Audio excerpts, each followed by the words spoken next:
नमस्कार। Dhirendra पुंडी news point में आपका एक बार फिर से स्वागत है। आज की खबर थोड़ा बच्चों के लिए खुशी की है और उन तमाम लोगों के लिए भी जो सनातन धर्म के लोग अक्सर इस बात को लेकर कोर्टों पर नाराज़ होते हैं कि वो उनकी धार्मिक रीति रिवाजों को लेकर सवाल करती है और उनकी आस्थाओं का कई बार जो ज़्यादातर आप अगर सोशल मीडिया पर टिप्पणियाँ देखेंगे तो उसमें इस बात का जिक्र होता है कि उनकी आस्थाओं का दमन हो जाता है और उन तमाम लोगों के लिए भेदभाव होता है जो लोग हिंदू धर्म पर आस्था। आज दिल्ली एनसीआर में एक बहुत बड़ी कामयाबी उन लोगों को मिली है जो इसके लिए बहुत दिन से प्रचलित थे, क्योंकि अगर आप डाटा देखते हैं तो सिर्फ एक दिन में ही कोई इतना ज़्यादा पोल्यूशन नहीं होता है जितना पटाखों के नाम पर इस देश में एक पूरा नैरेटिव गढ़ा जाता है। ये देखिए दिक्कत है, मैंने आपको पहले भी कहा था कि जो रिएक्शन है, रिएक्शन के चलते ये इतने ज़्यादा, फिर आपने देखा होगा जब सुप्रीम कोर्ट इस तरह के फैसले देता रहा कि भाई नहीं उन पर कंप्लीट बैन करो, ब्लैंकेट बैन करो, तो उसके बाद आप देखते थे रिएक्शन में कितना ज़बरदस्त जो है लोग पटाखेबाजी करके फ़ोटो डालने तक में अपने आप को गौरवान्वित महसूस करते थे या धर्म के लिए उसको, क्योंकि उनको लगता है कि दूसरा तमाम, और उसका सबसे बड़ा उदाहरण आपको मालूम है कि वो बकरीद का फैसला देते हैं कि उस दिन कितने लाखों करोड़ों जो जानवर हैं उनकी बाकायदा उनको ज़िबह किया जाता है और जिस तरह से किया जाता है उसको लेकर भी बहुत सारे सवाल किए जाते रहे कि ये जो मानवीय अधिकार वाले वो लोग नहीं आते। लेकिन आज की जो खबर है वो बेहद इंटरेस्टिंग खबर है और मुझे लगता है कि बहुत उसकी भी खबर है जिस पर तमाम लोग खुश हो सकते हैं। दिल्ली एनसीआर में शर्तों के साथ, यानी अभी शर्तें हैं लेकिन ग्रीन पटाखे फोड़े जा सकते हैं, क्योंकि आपने ग्रीन पटाखों का एक मानक तय किया है ताकि कम से कम पॉल्यूशन तो होगा, क्योंकि कोई दिल्ली में अगर आप पटाखे चलाएंगे या जिसमें इस्तेमाल होगा इस तरह के उसका जो विस्फोटक है जो छोटा थोड़ा भी मात्रा में होगा, एक निश्चित में होगा तो भी होगा, लेकिन ये तमाम चीज़ें तो आप पुराली जलाने पर नहीं रोक लगा पाइए, कोई मतलब नहीं। मैं ये नहीं कह रहा हूँ कि साहब वो नहीं हुआ तो ये क्यों हो रहा है, ऐसा नहीं है। लेकिन ये चीज़ जब एक बहुसंख्यक समाज के दिमाग में घर करती है तो वो बहुत सारे असंतोष को जन्म देती है, क्योंकि आप लगातार उसको लगता है कि उसका उसी की मान्यताओं का गला घोटा जा रहा है। तो मैं उस पर आज कहूँगा 18 से 21 अक्टूबर तक ये परमिशन मिली है आपको, और ये सीजेआई बोले हैं कि पर्यावरण से समझौता नहीं लेकिन एक बैलेंसिंग अप्रोच अपनानी पड़ेगी। यही बात मुझे लगता है कि जो भी आदमी सनातन को समझता है, जो सनातन की बात करता है, उसको ये बात बहुत अच्छे से मालूम है, क्योंकि समन्वय ही है, सामंजस्य ही है जो इस धर्म की, इस संस्कृति को आगे तक ले जाता है। इतने तमाम की बंटवारा हो गया, इस देश के टुकड़े हो गए, इस देश पर सैकड़ों साल तक हमला होता रहा, लेकिन उसने अपनी समन्वय की कभी नहीं छोड़ी। वो चारा बनता रहा लेकिन भाई के लिए इंतजाम करता रहा। आपने देखा होगा उसने कभी इस बात पर आपत्ति नहीं व्यक्त की कि वो चारा है और भाई उसको खाए जा रहा है। उसने कभी इस बात पर आपत्ति व्यक्त नहीं की कि वो गंगा जमनी तहजीब है और गंगा भी यहीं से है और वो भी हिंदू धर्म की और सनातन धर्म की मातृ जननी है, उसी से चलती है नदी घाटी सभ्यताएं। तो माँ सरस्वती से लेके तमाम तक होंगी, सिंधु नदी, क्योंकि ये देश नदियों को माँ मानता है। अलग बात है अभी वो वहाँ पॉल्यूशन बहुत हो गया, लेकिन फिर भी, और जमुना, वो भी माँ, जो माँ जमुना है, जमुना मैया है। आपने सुना होगा कि कोई भी बुजुर्ग आदमी या तमाम लोग तो बिना उसके मैया के बोलते नहीं थे। हम लोगों ने उनको नदी मानना शुरू किया। तो उन सब में भी आपने देखा होगा गंगा जमनी तहजीब होगी, ये समझ में किसी के नहीं आया, उन लोगों के भी नहीं आया जिन्होंने इसको कहा। क्यों कहा भाई, इसमें क्या नया एक आपने जोड़ दिया कि ये गंगा जमनी तहजीब हो गई, और ऐसा क्या हुआ कि वो वहां जमुना की घाटी से पैदा हुआ कोई रिलीजन और इधर हिंदू गंगा की तरफ से पैदा हुआ रिलीजन मिल गए उन्होंने, कोई ऐसा कुछ नहीं हुआ। सिर्फ आपके कत्ल को जायज ठहराने के लिए, आपके धर्म को कत्ल करके उसकी मान्यताओं को धूल धूसरित करने से, आपके मंदिर तोड़कर उस पर कोई मस्जिद खड़ा कर देने के बाद की जो संस्कृति पैदा हुई, उसी को गंगा जमनी के नाम से इन लोगों ने, बहुत सारे लोगों ने इतिहास में लिखा। तो इसी पर जो बैलेंसिंग अप्रोच की बात सीजीआई कर रहे हैं, मुझे लगता है कि वो इस बात को शायद उन्होंने, चूंकि इतना समय भी नहीं लगता, वो इतने बड़े परिवारों से आना कोई आसान काम नहीं होता कि उनके विधायक रहे हों लगातार लंबे समय से, और उसके बावजूद वो एक ऐसी फैमिली से, गरीब फैमिली हो गई जो इतने ताकत के बावजूद भी गरीब थी, तो ये रखना बहुत आसान काम नहीं होता। तो वो हुआ। सुप्रीम कोर्ट ने बुधवार को दिल्ली एनसीआर में 18 से 21 अक्टूबर तक ग्रीन पटाखे, क्योंकि 20 अक्टूबर की दिवाली का दिन है, लोग सुबह 6 बजे से 7 बजे तक और रात में 8 से 10 बजे तक, यानी कुल 3 घंटे ग्रीन पटाखे फोड़ सकेंगे। मुझे लगता है कि लोगों को शाम का ही समय होता है जब वो सबसे ज़्यादा पटाखे उस दिन चलाते हैं। चीफ जस्टिस CJI जो अपने BR गवई साहब है और जस्टिस के वीरेंद्र चंद्रन जो हैं, उनकी बेंच ने ये आदेश दिया और कहा कि हम कुछ शर्तों के साथ ग्रीन पटाखे चलाने की इजाज़त दे रहे हैं हमें। मैंने कहा कि बैलेंसिंग पर्यावरण के साथ कोई भी समझौता नहीं करना चाहता। ये गश्ती दल जो है, यानी जो स्क्वाड होगा, वो ग्रीन पटाखे बनाने वाले हर पटाखा निर्माताओं की नियमित जांच करेगा। ये एक अच्छा स्वागत योग्य कदम है। और ग्रीन पटाखों के डब्बे पर QR कोड वेबसाइट अपलोड किए जाएंगे। ये भी एक बेहतर चीज़ है, क्योंकि सुरक्षा भी देता है और मानक स्थापित करता है। ये बिल्कुल होना चाहिए, इसमें कोई नहीं मना कर रहा है। NCR क्षेत्र में बाहर से कोई पटाखा लाने की इजाज़त नहीं होगी, तो ये बनेंगे कहाँ ये भी देखना होगा। लेकिन ठीक है, आपके पास एक ये है, अगर नकली पटाखे पाए जाएंगे तो लाइसेंस रद्द होगा।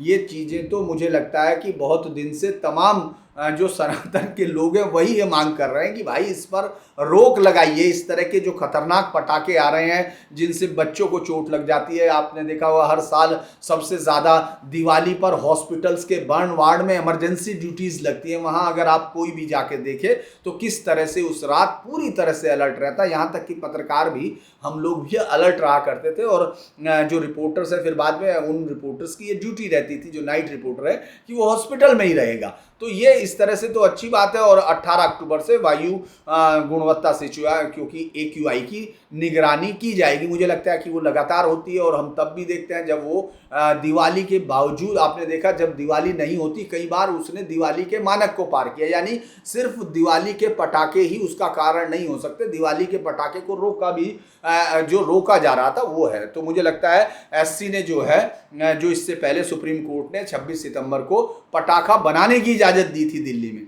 कोर्ट ने कहा था जिन मैन्युफैक्चरर के पास ग्रीन पटाखा बनाने का जो National Environmental Engineering Research Limited यानी नीरी है, और जो पैसो है यानी Petroleum and Explosive Safety Organisation का परमिट है, सिर्फ वही पटाखे बना सकते हैं। क्योंकि 26 सितंबर को मैंने आपको कहा था कि सुनवाई हम लोगों ने उस पर भी चर्चा की थी, तो वहाँ भी हुआ था। तो मुझे लगता है उस पर भी एक बड़ी चीज़ होगी। जस्टिस बेंच ने एक और शर्त रखी थी, जो ये बेंच उस समय अंजारिया साहब थे, विनोद चंद्रन के साथ जस्टिस अंजारिया भी शामिल थे, कि वे कोर्ट के अगले आदेश तक NCR में कोई पटाखा नहीं बेचेंगे। यानी 26 सितंबर से एक बैन थी, और बैन के बावजूद अब जो है मुझे लगता है कि ये एक बड़ा फैसला लोगों को लग रहा है। सुप्रीम कोर्ट ने 12 सितंबर को प्रदूषण नियंत्रण के दौरान ही कहा था कि अगर दिल्ली NCR के लोगों को भी साफ हवा का हक है तो दूसरे शहरों के लोगों को क्यों नहीं। यानी पूरे देश में पटाखा बैन की एक ब्लैंकेट, लोगों को लगा कि एक ब्लैंकेट बैन करना चाहते हैं, और उससे आपने देखा होगा लोगों के अंदर बहुत ही ज़्यादा एक तरह का रिएक्शंस आपको दिखता है सोशल मीडिया पर। रिएक्शन का मतलब कोई हिंसक या वो नहीं, एक असहमति दिखाई देती है। वो है, उन्होंने अगर पटाखों पर प्रतिबंध लगाना है तो पूरे देश में बैन करना चाहिए।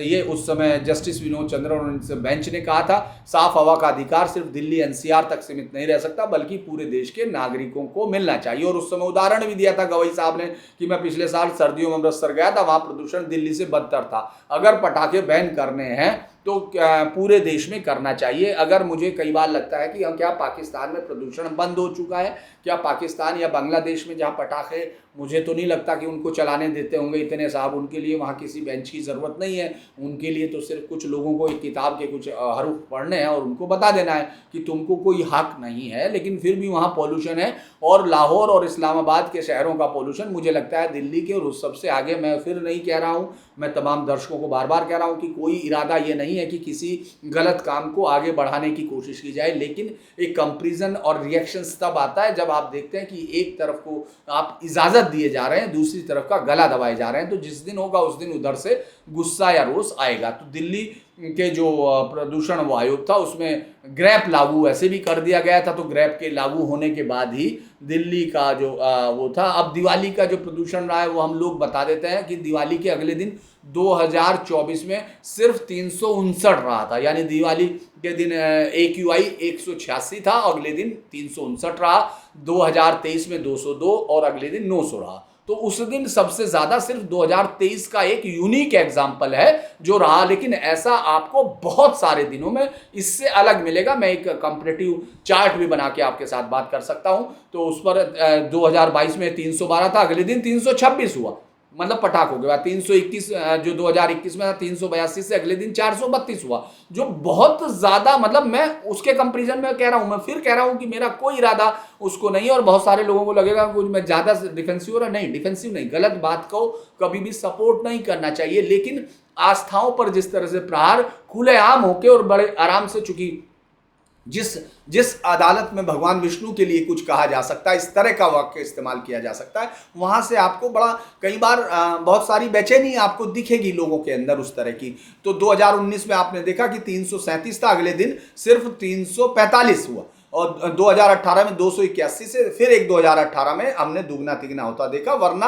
अमूमन 319 से 367 हो गया, 2017 में 421 से ऊपर हो गया। तो AQI का जो हवा का मसला है, ये मुझे लगता है कि बहुत ज़्यादा वो नहीं है। पराली जलाने वाली, उन्होंने 17 सितंबर को कहा था कि साहब पराली जलाने वालों की गिरफ्तारी क्यों नहीं हो रही, किसान हमारे अन्नदाता हैं, लेकिन पर्यावरण को बचाना भी ज़रूरी है। तो वो बात आप देखेंगे, तमाम सरकारों को मालूम है किसान एक वोट बैंक है, लेकिन हिंदू एक वोट बैंक नहीं है, लिहाजा इस तरह के थे। लेकिन फिर भी आज के इस फैसले का आप लोग स्वागत कीजिए, और मुझे लगता है कि वो तमाम बच्चे, वो तमाम लोग जिनको ये लग रहा था कि हम अक्सर उन पर इस तरह के प्रतिबंधों की जो एक दीवार उनके ऊपर आयत कर दी जाती है, या वो उससे उनको थोड़ा छुटकारा मिला होगा। और एक और मैं बात बता दूं कि सुप्रीम कोर्ट को शायद इतनी सारी चीज़ों में ये भी देखना चाहिए कि दिवाली के दिनों तक जो मिठाइयों की मिलावट है उस पर भी एक बड़ा फैसला ले, उसमें तमाम लोग उनके साथ खड़े होंगे, और वो जिस तरह की मिलावट, जिस तरह का जहरीला सामान वहां दिया जाता है, खासतौर से पिछले